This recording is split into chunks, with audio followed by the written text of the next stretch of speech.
আরে যে আল্লাহকে পুরাটা জীবন সিজদা করলাম, যদি তাকে এক নজর দেখতাম তিনি কেমন, যেই রাসূলের উপরে পুরা জীবন ভর দুরূদ পাঠালাম, যদি এক নজর দেখতাম রাসূল দেখতে কেমন। কত আবেগ আমাদের। এজন্য তো নবী মুসা আলাইহিস সালাম তুর পাহাড়ে আল্লাহর সাথে কথা বলতে বলতে একদিন বলে ফেললেন, রাব্বি আরিনি,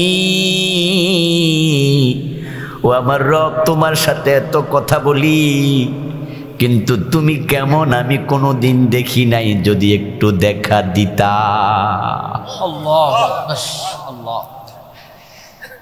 আল্লাহ মুসা আলাইহিস সালামকে সাথে সাথে বললেন, লা তারানি, ও মুসা, আমি আল্লাহরে দেখতে পারবা না, তোমার এই চোখ সহ্য করতে পারবে না, এজন্য আমার সাথে দেখা হবে, তবে সেটা হবে জান্নাতে হাসরে।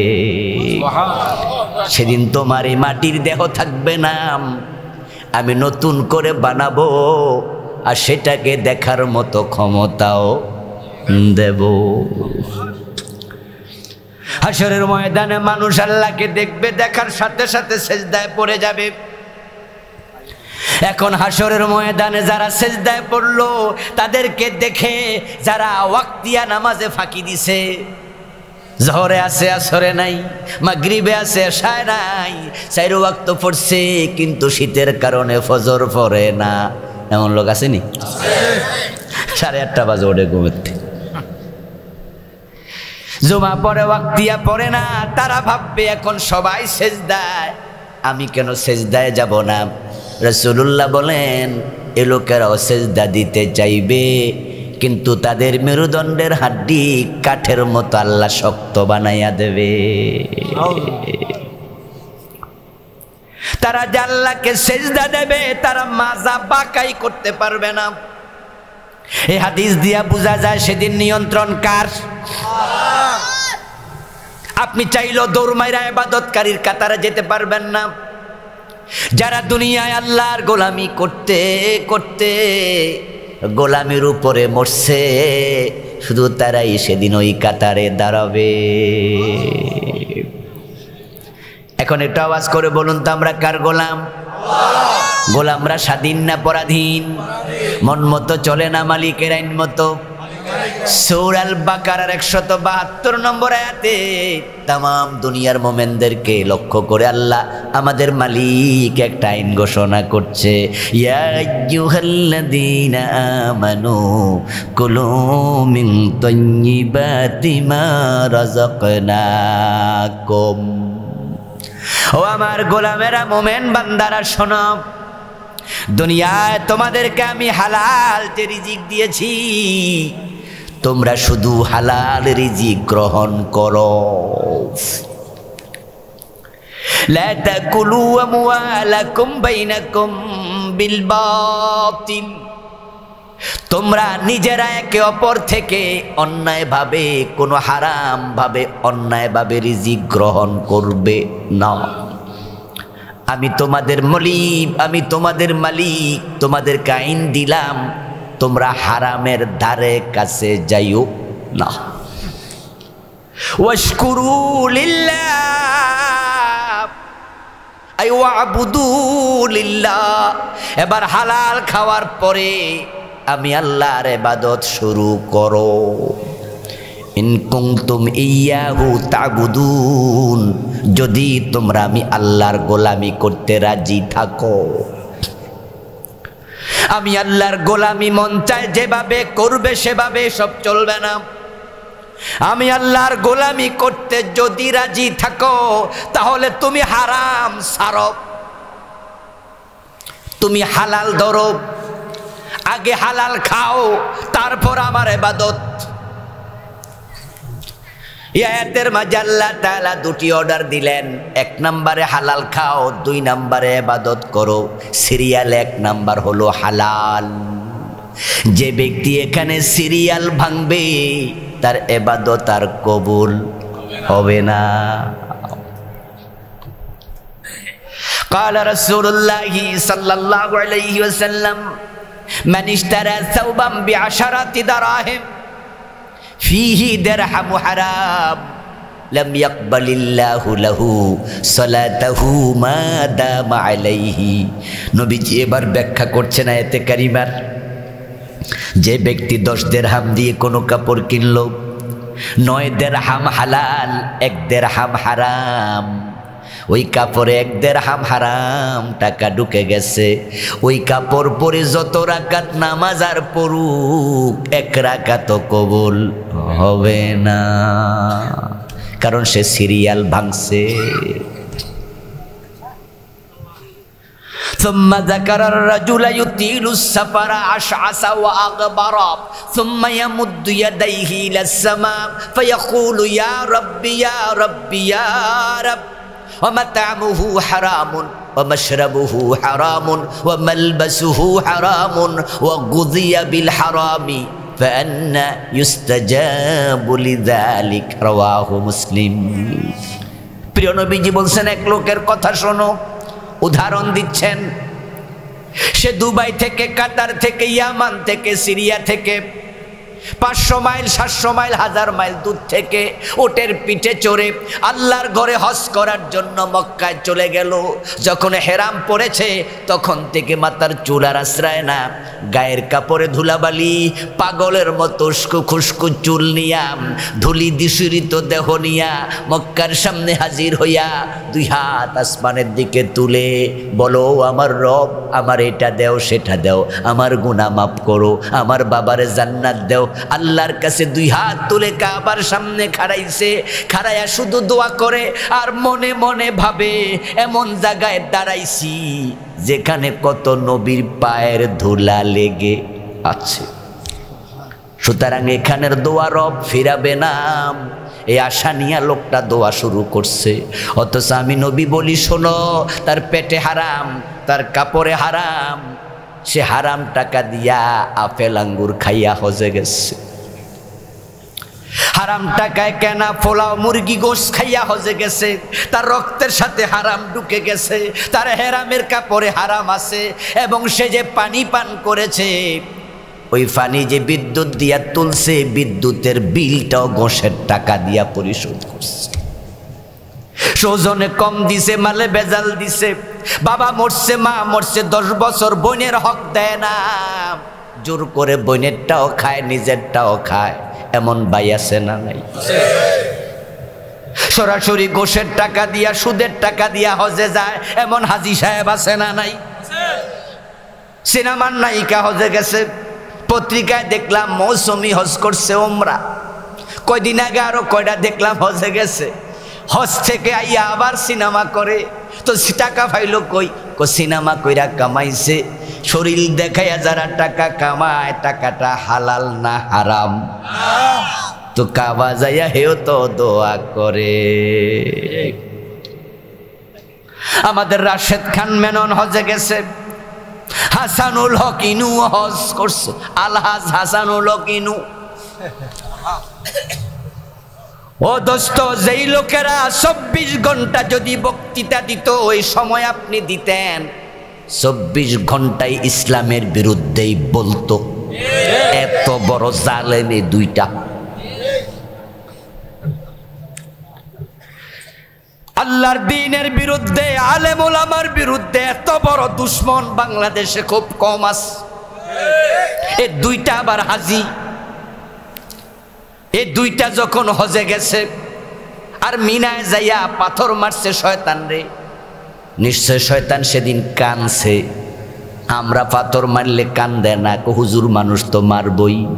আর হেরা মারার সাথে সাথে কান্দা কইছে, দোস্ত তুইও মারলি, আমি না তোর বড় ভাই লাগি? কি লাগে? একই গোত্রের লোক, একই বংশের কাম করে। আর হেরা যদি পাথর মারে, দুঃখ রাখি কই? বুঝেন নাই? শয়তানে সেদিন কানছে, কই হেরাও বুঝি মার। প্রিয় নবীজি বলে, তোমার পেটে হারাম, তোমার রক্তে হারাম, তোমার জামা কাপড়ে হারাম, ফান্না ইউস্তাজাবু লিযালিকা, হারাম খাইয়া কাবার সামনে কেন, কাবার ভিতরে দূরে ঢুকে দোয়া করো, দোয়া কবুল হবে না। হারাম কাপড় পরে হারাম খাইয়া নামাজ পড়লে নামাজ হয় না, হারামের সাথে সংশ্লিষ্টতা রেখে দোয়া করলে দোয়া কবুল হয় না। প্রশ্ন হতে পারে কারণটা কি? নবী মুহাম্মদ সাল্লাল্লাহু আলাইহি ওয়াসাল্লাম নিজে উত্তর দিলেন, ইন্নাল্লাহা তাইয়্যিব লা ইয়াকবালু ইল্লা তাইয়্যিবা। আল্লাহ নিজে পবিত্র, তিনি অপবিত্র কিছু গ্রহণ করেন না। ইন্নাল্লাহা আমারাল মুমিনিন কামা আমারা বিহিল মুরসালিন। রাসূলুল্লাহ এবার বলেন, আল্লাহ তাআলা তোমাদেরকে বলছে কুলু মিনাত তাইয়্যিবাত, ও দুনিয়ার মোমেনেরা হালাল খাও। কই আদেশ শুধু তোমাদের করে নাই, আমারাল মুমিনিন বিমা আমারা বিহিল মুরসালিন, এই আদেশটা আল্লাহ রাসূলদেরকেও করছে। হালাল খাইতে রাসূলরা বাধ্য, এরা বাধ্য। হালাল খাওয়ার অর্ডার করেছেন কে? তলাবু কাসবিল হালাল ফরিদাতুম বাদাল ফরিদা। যত ফরজ ইবাদত আমরা করি, হালাল জীবিকা অর্জন করা সব ফরজের সেরা ফরজ। আল্লাহ নবীদেরকে বলছে, ইয়া আইয়ুহার রাসূল কুলু মিনাত তাইয়্যিবাতি ওয়ামালু সালিহান। ও আমার রাসূলেরা, হালাল খাও এবং ইবাদত করো। কোরআন শরীফের আয়াত শোনালাম, আবার বলুন তো আপনারা আমার সাথে, হালাল খাও এবং ইবাদত করো। অর্ডার কয়টা? এক নম্বরে কোনটা? দ্বিতীয় কোনটা? এই আয়াতের মাঝে অর্ডার কিন্তু দুইটা নয়, অর্ডার আছে মোট তিনটা। একটা হলো হালাল খাও, আর একটা হলো ইবাদত করো, আর মাঝখানে আছে সিরিয়াল মেনটেন করো। ওয়ারকাউ ওয়াসজুদু, রুকু করো, সিজদা করো, দুটাই ফরজ। এবার বলুন তো আগে কোনটা? কথা কয় না। ওয়ারকাউ ওয়াসজুদু কোরআনের আয়াত, রুকু করো এবং সিজদা করো। এখানে অর্ডার কি দুইটা না তিনটা? ইয়েস, এখানে অর্ডার কিন্তু দুইটা না, অর্ডার হলো তিনটা। রুকু করো এবং সিজদা করো। যদি কেউ আগে সিজদা করে পরে রুকু করে, হইবনি? তে যদি কেউ অর্ডার দুইটা, করছি তো। আমরা বলবো না, এখানে রুকু করো সিজদা করো, এই দুইটার সাথে আর একটা হলো সিরিয়াল মেনটেন করো। আপনি টয়লেটে ঢুকছেন, এখন তো টয়লেটের মাঝে ট্যাপ কল আছে। আগে তো আমরা লোডা ভরে পানি নিতাম না। আচ্ছা, লোডা বইরা পানি নিয়ে টয়লেটে ঢুকছেন, ঢুকিয়া দেখেন যে লোডা ছিদ্র, পানি ফইরা যাইতেছে। মনে মনে ভাবলেন যে পানি যদি ফইরা যায় কামে লাগবো কেমনে, আগে লাগাইলেই।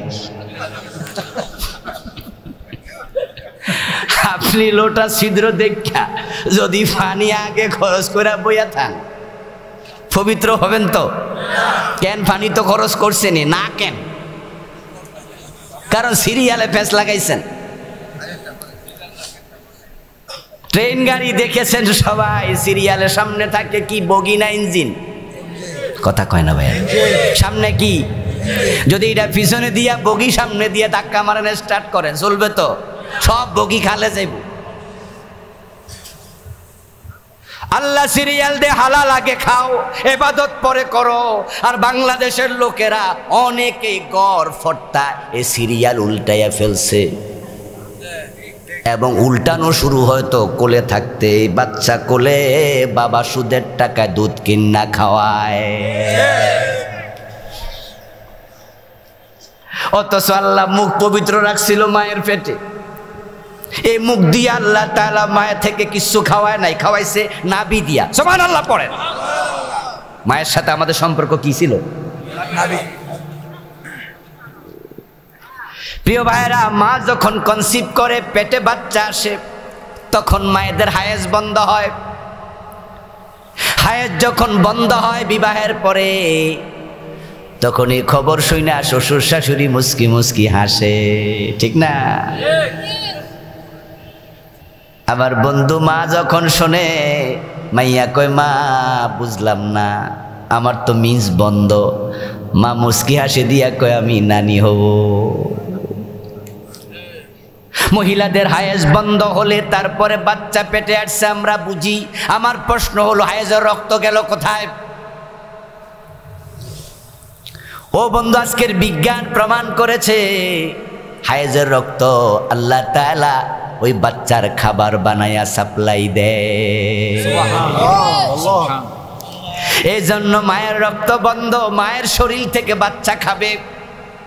যদি ব্লাডও যায়, বাচ্চাও খায়, মা দুর্বল হবে। সুবহানাল্লাহ পড়েন। সুবহান। বাচ্চা একদিক দিয়ে টানে, আবার মায়ের হায়েজের রক্ত বের হয়, তাহলে মা হয়ে যাবে দুর্বল। এই জন্য আল্লাহ ব্লাডটাকে ধরে রাখে, ওই পেটের বাচ্চাটাকে, রক্তটাকে খাবার বানায়া সাপ্লাই দেয়। তাই ডাক্তাররা বলে দেয় মারে একটু ভালো খাওয়াইয়েন, পেটের বাচ্চা মোটা তাজা হবে। আমরা গর্ভবতী মারে আপেল আঙ্গুর বালা খাওয়াই না, খাওয়াইলে এটা বাচ্চার খানা হয়, বাচ্চা এটা রক্ত থেকে পায়। এখন ওই রক্তটা হালাল না হারাম জানেননি? ধরেন আমরা যে রক্ত গা থেকে কাটলে রক্ত খাওয়া যাবো? হারাম। আল্লাহ তাআলা আমাদের জন্য রক্তকে হারাম করেছেন।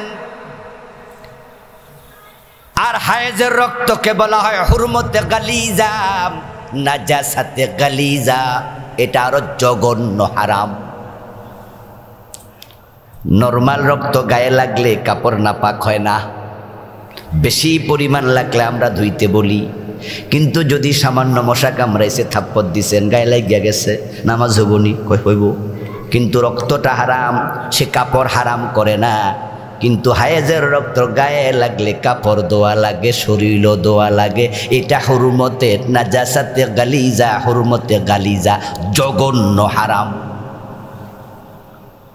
এখন ওই হারাম রক্ত আল্লাহ তাআলা বাচ্চার মুখ দিয়ে সাপ্লাই দেবেন না, কারণ এই মুখ দিয়ে সে আল্লাহর জিকির করবে, কালেমা পড়বে, কোরআন পড়বে, আল্লাহকে ডাকবে।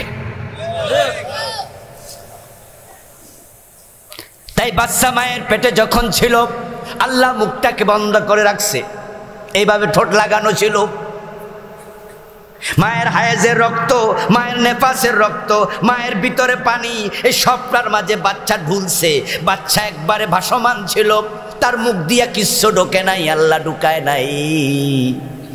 নাভি দিয়া খাওয়াইছে, মুখটাকে পবিত্র রাখছে। আর পেট থেকে বাইর হয়ে আসলো, স্বামী থাকে এই ক্যান্টনমেন্টে চাকরি করে, একটা দোকানে দোকানদারি করে, বাড়ি থেকে মোবাইলে কল দিয়া জানাইলো তোমার তো বাচ্চা হইছে, বেটা হারাম টাকার ডানু দুধ কিন্না রেডি। আল্লাহ পবিত্র রাখলো মায়ের পেটে প্রায় 6 মাস বা তারও বেশি। বাচ্চা প্রথম 40 দিন ছিল নতফা, বীর্য, দ্বিতীয় 40 দিন আলাকা, রক্ত, তৃতীয় 40 দিন হলো মুদগা, মাংসপিণ্ড। 340 120 দিন যখন পার হয়, আল্লাহ কোরআনে বলেন ফাকাসাউনাল ইযামা লাহমা, আমি ওই মাংসের ভিতরে হাড্ডি ঢুকাইয়া আবার মাংস দিয়া ঢেকে মানুষ বানাই। সুবহানাল্লাহ, আমি তার ডিজাইন কমপ্লিট করি। টোটাল স্ট্রাকচারাল ডিজাইন কমপ্লিট হলো, এখনো রূহ মায়ের পেটে আসে নাই। এবার আল্লাহ তাআলা রূহের জগৎ থেকে রূহটা পাঠাবেন, কিন্তু তার আগে একজন ফেরেশতা মায়ের পেটে পাঠাইয়া দেন। ও ফেরেশতা যাও, অমুক গ্রামে অমুক মহিলার পেটে আমি এক বান্দা বানাইছি, ওই বান্দার মাথার পাশে গিয়ে তুমি বসো, বসে তার তাকদীরটা লিখে কমপ্লিট করো। আল্লাহর অর্ডারে সে ফেরেশতা আসে, মায়ের নিঃশ্বাস দিয়া ওই ফেরেশতা তার পেটের ভিতরে ঢুকে যায়। তারপরে আপনার আমার মাথার পাশে বসেছে। ফায়াকতুবু আজালাহু ওয়া রিজকাহু ওয়া আমালাহু ওয়া শাকিয়্যুন আম সাঈদ। আল্লাহর অর্ডারে 4টা জিনিস মৌলিকভাবে সে লিখে। 1 নম্বরে লিখে তার হায়াত, কতদিন বাঁচবে। তারপর লিখে তার রিজিক, সে কি কি খাবে। রিজিক কি ফরেন আগে লেখা, রুহ কি এখনো আইসিনি? রিজিক আগেই লেখা আছে। ও মানুষ, রিজিক লইয়া পাগল হও কেন? তোমরা সবাই আল্লাহর গোলাম হয়ে যাও, ভাই ভাই হয়ে যাও, আল্লাহর গোলাম হও। আল্লাহর গোলাম হওয়ার জন্য নবীজি কেন বললেন আমরাও কেন হতে চাই গোলাম? তার কারণ হলো আল্লাহর গোলাম না হলে আল্লাহ জান্নাত দেবেন না। হাসরের দিন মানুষকে আল্লাহ যখন জান্নাত দেবেন, তখন জান্নাত দেওয়ার আগে বলবেন, কি বলবেন আমার সাথে পড়ুন যারা জানেন, ফাদখুলি ফি ইবাদি ওয়াদখুলি জান্নাতি। জান্নাত দেওয়ার আগে বলবেন ফাদখুলি ফি ইবাদি। ইবাদ শব্দটা আব্দুল শব্দের বহুবচন। আব্দুল মানে গোলাম, ইবাদ তার বহুবচন। ফাদখুলি ফি ইবাদি। ও হাসরের মাঠে উপস্থিত মানুষেরা, তোমরা আমার গোলামের কাতারে দাঁড়াও। তখন হাসরের ময়দানে উপস্থিত কোটি কোটি মানুষ থেকে তারা 120 কাতারে দাঁড়াবে।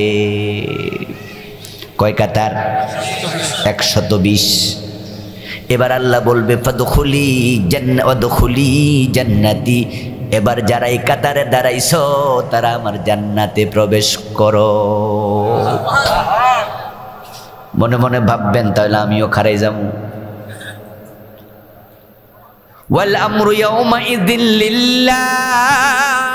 আপনি চাইলেও খারাতে পারবেন না, কারণ সেদিন পুরা নিয়ন্ত্রণ থাকবে কার? সেখানে মানুষ কদমটাও নাড়তে পারবে না, নিজের ইচ্ছায় কদমটাও নাড়তে পারবে না। ওয়াল আমরু ইয়াউমাইযিন লিল্লাহ।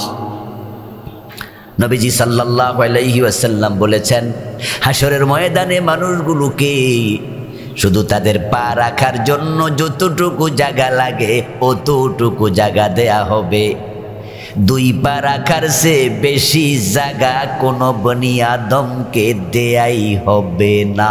সুতরাং সে পা লাড়বে কেমনে?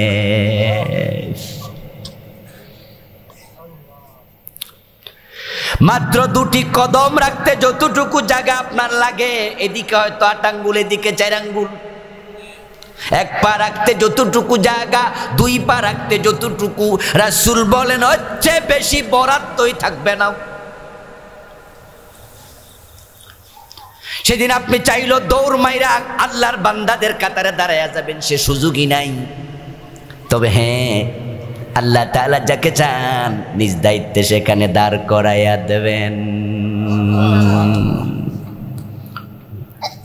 قال رسول الله صلى الله عليه وسلم يكشف ربنا عن ساقه فيسجد له كل مؤمن ومؤمنة ويبقى من كان يسجد في الدنيا رياء والسمعة فيذهب ليسجد فيعود ظهره طبقا واحدا। আপনি মনে চাইলে যে কিছু করতে পারবেন না, এটার প্রমাণ দেওয়ার জন্য আমি আরেকটা হাদিস পড়লাম, আরবিতে বাংলা শুনাই। রাসূলুল্লাহ বলছেন, শোনো, আল্লাহর নিয়ন্ত্রণটা বুঝো। আল্লাহ যখন হাসরের ময়দানে প্রকাশিত হবেন, মানুষ আল্লাহকে নিজের চোখে দেখবে। দেখার সাথে সাথে মুমিন মুমিনা নর নারী সেজদায় পড়ে যাবে। এই যে আমরা আল্লাহকে 30, 40, 50, 70, 100 বছর সেজদা করতেছি, আল্লাহকে চোখে দেখছি কয়দিন? দেখার শখ আছে না নাই?